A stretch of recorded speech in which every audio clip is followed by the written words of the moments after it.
अस्सलाम वालेकुम dear friends, कैसे हैं आप। उम्मीद करता हूँ आप ठीक ठाक होंगे, खैरियत से होंगे।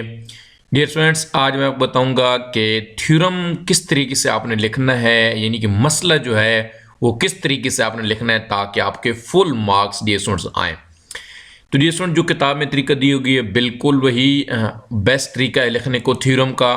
उर्दू मीडियम के हैं तो इस तरह लिखना है, ये जिस तरह थ्योरम को लिखा हुआ है। बहरहाल मैंने एक जो है प्रैक्टिस के लिए बनाया है कि कैसे आप इसको लिखेंगे।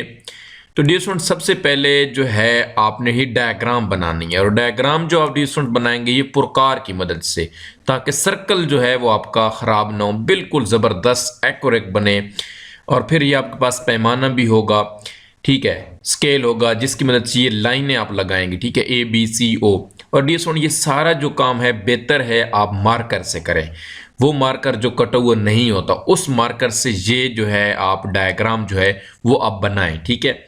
डायग्राम बनाने के बाद डियर स्टूडेंट्स जो है मालूम जो लिखना होता है, यानी गिवन जो लिखना है, इस तरीके से ये भी है, ये जो है मार्कर से लिखें, चाहे कटे हुई मार्कर से लिखें या जिस मार्कर से आपकी राइटिंग अच्छी है तो कटे हुई मार्कर से आप मालूम लिखें। एक नंबर जो है वो मालूम का होता है, और डियर स्टूडेंट्स एक ही नंबर होता है इस डायग्राम का। तो इसलिए डायग्राम ज़रूरी इसलिए भी है कि अगर आप डायग्राम नहीं बनाएंगे तो आपको नंबर नहीं मिलेंगे। मसले के लिए ज़रूरी है कि आप डायग्राम बनाएं। उसके बाद डियर स्टूडेंट देखें, ये जो इंग्लिश मीडियम वाले ये भी लोग यहाँ पे गिवन लिखेंगे, ठीक है, मार्कर से गिवन लिखेंगे, हेडिंग देंगे। और उसके बाद डियर स्टूडेंट जो है आपने क्या करना है, आपने मतलूब लिखना है, टू फाइंड, ठीक है। ये भी आप किससे लिखेंगे, ये भी आप मार्कर से लिखेंगे, इसकी भी आपको एक नंबर मिलता है। तो इस तरीके से 3 नंबर आपको अच्छी तरह से मिल जाएंगे, कन्फर्म हो जाएंगे।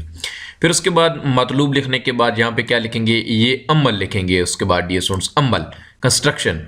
और यहाँ पे मैंने लिखा जिस तरीके से है, मैंने नोट्स बनाए हुए हैं। तो ये देखिए मालूम लिखा हुआ है, ठीक है, ये बोल्ड करके थोड़ा मैंने लिखा हुआ है। फिर उसके बाद मतलूब है और अमल है, ये 3 चीज़ें, और साथ में ये क्या हो गई, डायग्राम हो गई। तो 4 नंबर का काम डियर स्टूडेंट आपका यहाँ तक हो जाएगा। ये अगर आपने अच्छी तरह से चीज़ें कर ली, मालूम, मतलूब, अमल और डायग्राम बना ली। डायग्राम बहुत इंपॉर्टेंट है, लाजिम बनानी है, इसको मिस बिल्कुल भी नहीं करना। अच्छा, अब ये चीज़ें लिखने के बाद डियर स्टूडेंट्स आप क्या करेंगे, यहाँ पे बयानात, बयानात पे स्टेटमेंट, दलाइल यानी कि रीजंस, बयानात और दलाइल लिखेंगे ये दोनों तरफ, ठीक है। ये इस तरह से आप क्या करें, एक टेबल से बना लें, ठीक है। आपके पास स्केल होगा, उसकी मदद से आप टेबल से बना लें, ठीक है, या वैसे दोनों तरफ से लाइन लगा लें तब भी ठीक है। वैसे टेबल बनाएंगे तो बहुत अच्छा लगेगा, ठीक है। यहाँ पे अब जो चीज़ लिखें उसके सामने जो चीज़ आएगी वो यहाँ पे लिख दें। अब जिस तरीके से डियर स्टूडेंट यहाँ पे है, ठीक है, ये OA इक्वल है OB, तो ये क्या है, एक ही दायरे के रदास, ठीक है, तो यानी कि radii of the same circle. तो ये इस तरह से डियर स्टूडेंट्स आपने जो भी पॉइंट्स होंगे वो आपने इस तरह से बनाने। ये बेशक डियर स्टूडेंट्स आप सर्कल यानी कि टेबल ना बनाएं, इधर सिर्फ ऊपर बयानात और दलाल का टेबल बना लें, बाकी इस तरह रफ रहने दें सीधा, जिस तरीके से ये अब है इस तरह सीधा सामने आ जाएगा। तो यही बयानात के सामने, ताकि दलाल हर जो पॉइंट्स है वो उस पॉइंट्स के साथ आए। यानी कि यहाँ पे अब देखें ना, अब ये चीज़ मुश्तरक है तो इस तरह नहीं हो कि इसके सामने मुश्तरक आपने इधर लिखा हुआ और ये जो मालूम है वो आपने इधर लिखा हुआ। तो ये आपने मिस्टेक नहीं करनी। बच्चे बहुत ज़्यादा यहाँ पे मिस्टेक करते हैं। तो इसके सामने मालूम लिखना है तो यही मालूम ही इसके सामने आना चाहिए, एक ही दायरे का रदास। इस तरह नहीं हो कि ये OA इक्वल टू OB यहाँ पे लिखा हुआ हो और वो एक ही दायरे का रदास आपको यहाँ पे लिख रहे हो, तो ये बिल्कुल गलत हो जाएगा। ये बिल्कुल आपने काम नहीं करना। इंग्लिश वाले जो बच्चे हैं वो भी अपनी बुक के मुताबिक देखें ये किस तरह से उन्होंने लिखा हुआ है, तो यही सबसे बेस्ट तरीका है लिखने का। हाँ, ये चीज़ है कि यहाँ पे मार्कर यूज़ करना है, ठीक है, यहाँ पे मार्कर से लिखना है, ये दलाइल भी मार्कर से लिखने हैं, और बाकी दरमियान से आप पेन से लिखें।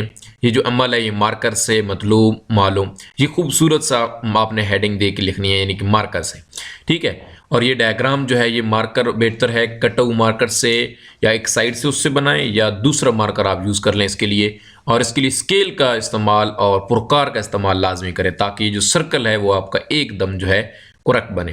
तो इंशाल्लाह अगर 4 मार्क्स आपके यहाँ पे हो जाएंगे तो बाकी जो नंबर होते हैं 3 मार्क्स के ये बयानात होते हैं, और इनके दलाइल जो है ये 1 मार्क्स के ये दलाइल होते हैं। तो इस तरीके से इंशाल्लाह डियर स्टूडेंट्स आपके 8 के 8 जो हैं वो मसले में से पूरे नंबर लगेंगे, अगर इसके मुताबिक आपने मसले को लिखा तो।